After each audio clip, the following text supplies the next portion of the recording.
Baik, Assalamualaikum warahmatullahi wabarakatuh. Waalaikumsalam warahmatullahi wabarakatuh. Selamat siang anak-anak.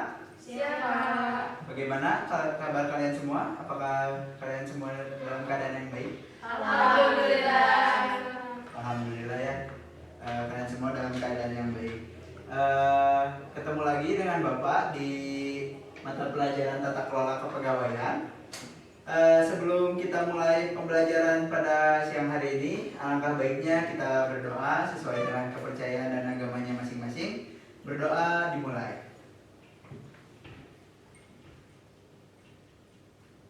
Berdoa dicukupkan. Baik, di pertemuan sebelumnya Bapak telah membahas mengenai pengertian dari tata kelola kepegawaian. Nah, sebelum kita melanjutkan ke materi yang selanjutnya, Bapak ingin sedikit bertanya kepada kalian. Ada yang masih mengingat gak tentang materi yang telah Bapak sampaikan di pertemuan sebelumnya?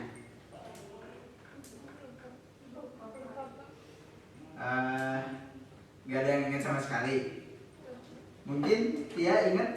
Aku, Pak. Boleh. Lalu membahas terkait tata kelola kepegawaian, yang mana tata kelola kepegawaian ini adalah suatu konsep yang merujuk pada cara sebuah organisasi atau entitas untuk mengelola dan juga mengatur aspek-aspek terkait dengan tenaga kerja atau sumber daya manusianya. Ya, kita berikan tepuk tangan untuk jawabannya ya. Baik, kita mulai pembelajarannya. Ada yang tahu sekarang tanggal berapa? 18.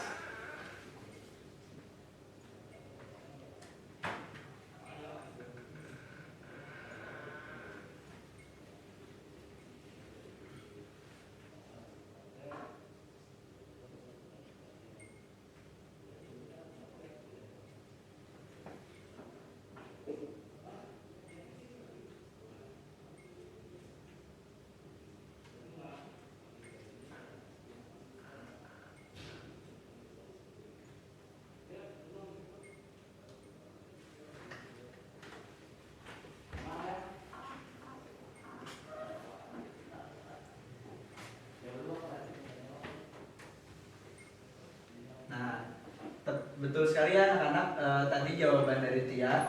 Tata kelola kepegawaian adalah suatu aspek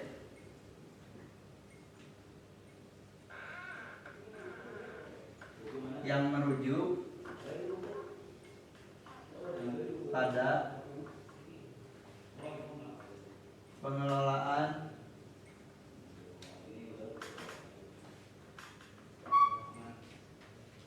sumber daya manusia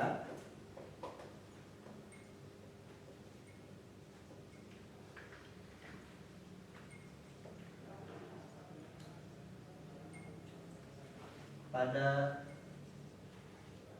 suatu organisasi.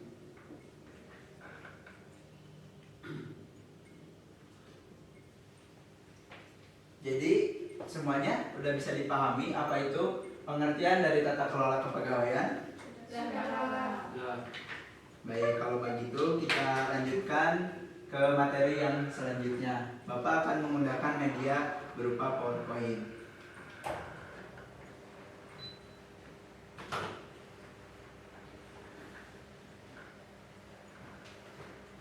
Sambil menunggu layarnya siap, Bapak akan mengabsen terlebih dahulu. Neng Inti Mutia, Davan Surya, Aurin Fitri, Andini Putri, Fitri Atia, Dewi Kania, Nindian Daviani, hadir semua ya.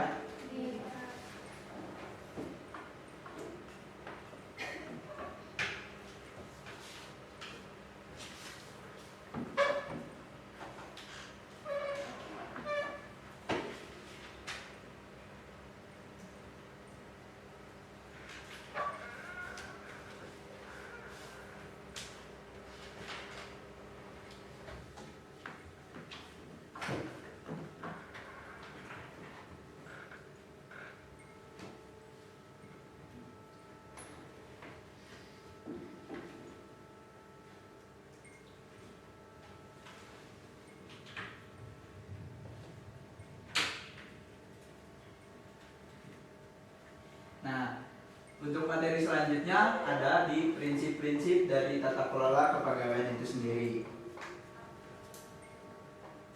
Nah, di sini ada 4 prinsip dari tata kelola kepegawaian ya anak-anak. Yang pertama adalah kepatuhan hukum, di mana organisasi harus selalu mematuhi semua hukum dan regulasi yang berlaku terkait dengan tenaga kerja, termasuk hukum ketenagakerjaan, diskriminasi, hukum upah minimum, dan hukum-hukum lainnya. Yang kedua ada transparansi, di mana organisasi harus transparan dalam proses kebijakan, prosedur, dan keputusan yang berkaitan dengan kepegawaian, sehingga karyawan harus memiliki akses yang memadai kepada informasi-informasi yang relevan tersebut. Nah, yang ketiga ada keadilan dan kesetaraan, di mana prinsip ini menekankan perlakuan yang adil dan setara terhadap semua karyawan tanpa memandang ras, jenis kelamin, agama, orientasi seksual, usia, ataupun faktor-faktor lainnya yang tidak relevan.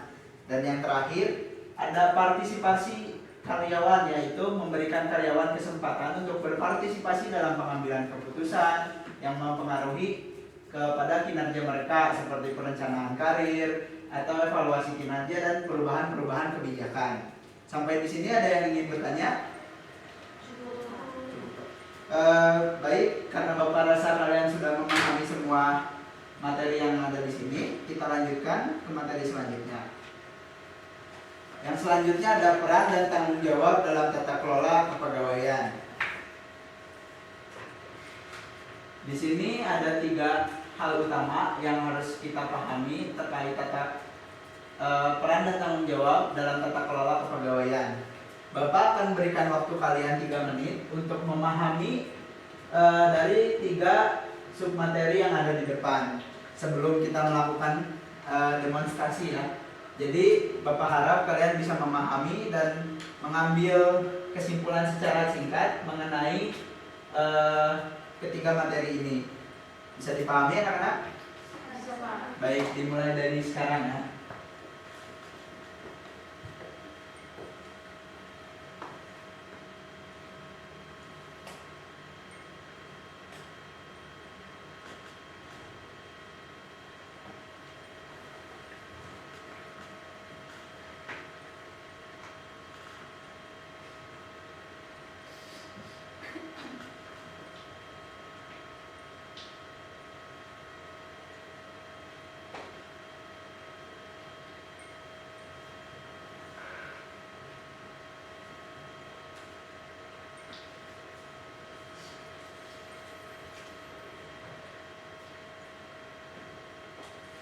Baik, Bapak rasa cukup.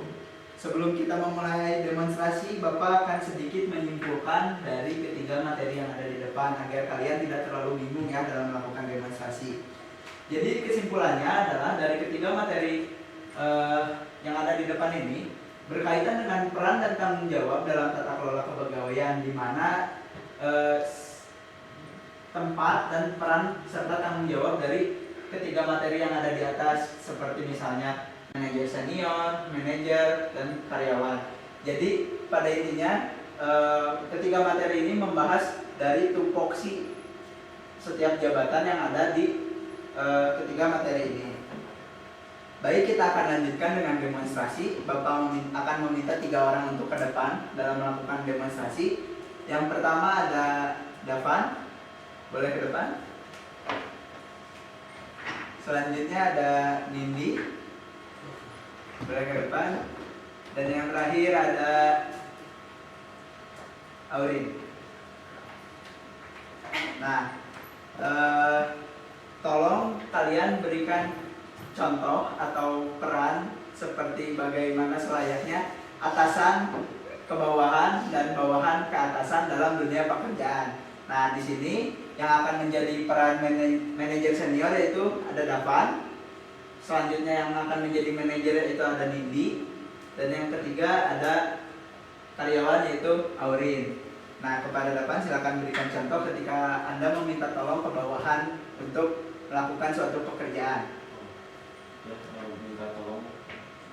Ya, silakan. Tolong ya itu pekerjaan yang belum selesai atau selesai. Nah, jadi harus minta. Makasih ya. Lalu di sini Nindi akan menyikapi pemberian perintah tersebut dari Davan kepada bawahannya Nindi atau karyawan yaitu Aurin. Silakan kepada Nindi. Aurin ada pesan dari Pak Davan untuk mengerjakan tugas yang telah diinfokan sebelumnya karena sudah mepet deadline. Nah, jadi dari demonstrasi yang Bapak berikan ini, bahwasanya kita harus mempelajari tata kelola dan peran serta tanggung jawab dari tata kelola kepegawaian dikarenakan atasan dan bawahan itu memiliki peran dan tanggung jawab yang berbeda. Tetapi kita itu harus tahu bagaimana cara menyikapinya dan mengerti peran dan tanggung jawab dari masing-masing jabatan kerja tersebut. Kepada semuanya boleh dipersilakan dulu. Mari kita berikan tepuk tangan untuk demonstrasi yang telah diberikan. Jadi bisa dipahami ya anak-anak untuk materi yang ini. Nah, selanjutnya di sini Bapak ada sedikit contoh video, karena tadi kan kita telah disinggung ya di awal-awal pembelajaran di materi yang terkait tentang apa itu tata kelola kepegawaian dan dasar-dasar penetapan tata kelola kepegawaian, di mana di situ dijelaskan tentang kepatuhan dan kepatuhan dari tata kelola kepegawaian. Di sini ada contoh video yang membahas tentang hal tersebut ya anak-anak, bisa dipahami. Warahmatullahi wabarakatuh. Apa kabar semuanya? Salam sejahtera. Dalam mata pelajaran otomatisasi tata kelola kepegawaian kelas 12. Pada pertemuan kali ini, Ibu akan menjelaskan tentang pengertian disiplin dan unsur-unsur pokok pembentuk disiplin. Baiklah, kita mulai pembahasan yang pertama mengenai pengertian disiplin. Dalam Kamus Besar Bahasa Indonesia, disiplin adalah ketaatan atau kepatuhan kepada peraturan atau tata tertib dan sebagainya. Disiplin merupakan sikap mental yang tercermin dalam perbuatan, tingkah laku perorangan, kelompok, atau masyarakat berupa kepatuhan atau ketaatan terhadap peraturan-peraturan yang ditetapkan pemerintah atau etik, norma, serta kaidah yang berlaku dalam masyarakat.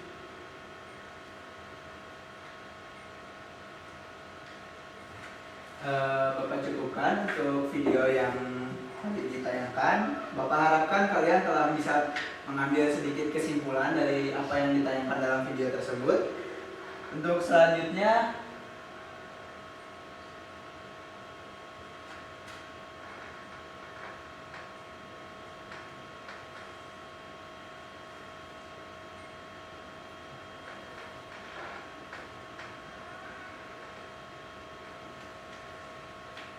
yang selanjutnya Bapak di sini akan sedikit menyimpulkan sebelum Bapak menutup pembelajaran pada siang hari ini. Kesimpulannya adalah kita harus mengerti terkait pentingnya tata kelola kepegawaian. Sebelum Bapak menutup pembelajaran pada hari ini, Bapak ingin bertanya kepada kalian terkait video yang terakhir tadi Bapak sampaikan kepada kalian. Ada yang ingin menjelaskan? Baik, silakan Andini. Ya Pak, jadi menurut video yang tadi itu saya menyimpulkan bahwa disiplin karyawan merujuk pada perilaku dan ketaatan karyawan terhadap aturan, norma, serta tugas yang telah ditetapkan oleh perusahaan. Juga disiplin ini itu penting untuk mencapai efisiensi dan produktivitas di tempat kerja. Baik, berikan tepuk tangannya untuk jawabannya Andini. Karena waktu menunjukkan setelah pukul 2 ya, yang menyatakan bahwasanya pembelajaran telah selesai. Sebelum Bapak tutup, Bapak akan memberikan sedikit tugas untuk kalian, di mana tugasnya berupa cari beberapa kesimpulan mengenai tata kelola kepegawaian yang menurut kalian semua itu relevan terkait kehidupan kalian yang ada di dalam organisasi sekolah. Maka dari itu, Bapak cukupkan untuk pematerian hari ini. Kurang lebihnya Bapak mohon maaf. Mari kita tutup pembelajaran hari ini dengan membaca alhamdulillah. Alhamdulillahirobbilalamin. Tetap semangat kalian dalam pembelajaran. Wassalamualaikum warahmatullahi wabarakatuh. Waalaikumsalam.